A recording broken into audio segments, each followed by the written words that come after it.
I think we're just continuing to grow. Obviously, we have a different, I guess, size squad this year. We have more returners.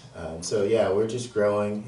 I think trying to get everyone on the same page will be probably everyone's challenge, but definitely ours with so many new faces. But I like where we are now that we have a pretty good assessment of what we need to do. So it's just really just going for it at this point. Coach, you mentioned some of the new, but before we talk about some of the new, let's talk about some of the familiar faces that will come back to your program. And if you look across the vast majority of those guys, they all have some similar characteristics.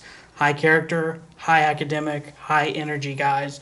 You look at either Sergio Solap or Kier Idal, Matthias Erickson. All of those guys have been around the program now for a couple years. How much do you lean on those guys whenever you bring in so many new players to help spread your culture and spread what you want to do with your program?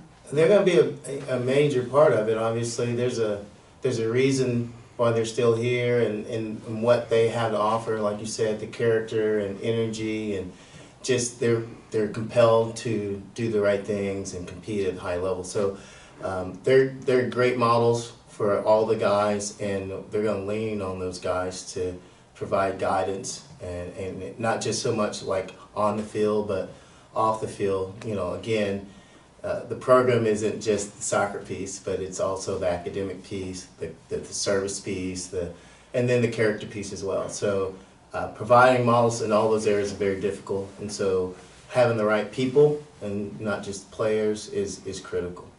Coach, you mentioned learning in your first couple years in the Lone Star Conference and seeing what you needed to get on your squad to be able to compete against some of the top teams in the Lone Star Conference. What were some of those areas that you found quickly that you needed to assess and fix within your program, and then how did you do that?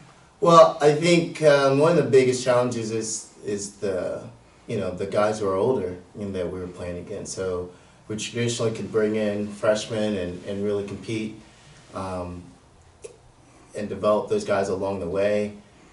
That's a big challenge here if you want to win the whole thing, you know. So you have to have some more experienced people. You have to have guys that are played at this level.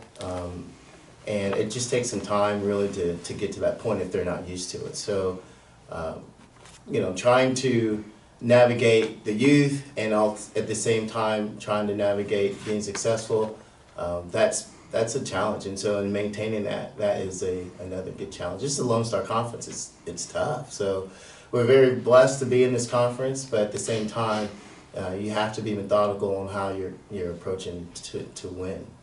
Coach, it's not like this program hasn't had success right away. You've made the playoffs 2 years in a row, and it seems like every year, especially on the men's side, there seems to be that one team that always jumps up into the top two or three that maybe came out of the middle of the pack the year before. What do you think your team has to do in particular throughout the whole season in order to make that jump from the middle of the pack towards the top?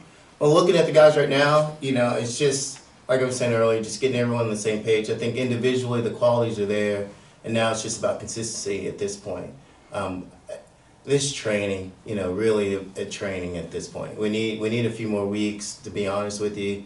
We need a few more games, and then I think we will start to get on that side of consistency, and not just for the top 11, but the guys that are coming in off the bench and so forth, and then our response on when things are going great and then things aren't going great. We want to be some consistency in those areas as well. So all of it counts when you're trying to win, and you can't take any of it for granted. So just looking at all the details and making sure they're all aware of those details. So there's so many, but at the same time, for our group, we have to pay attention to all of those things and really hammer it home.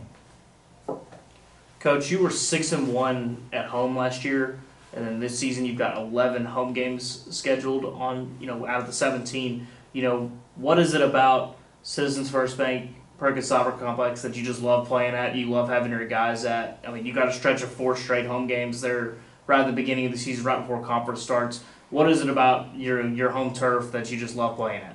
I think just familiarity. The guys get in a great routine with what we're doing, and so when you combine that, and then there's just with the guys that have been here, they take a lot of pride in protecting that home turf, and it's been beneficial for us. So there's a reason why we have 11 home games this year. So we'll see how it all comes together. But if everything comes to fruition, then I think we'll be okay.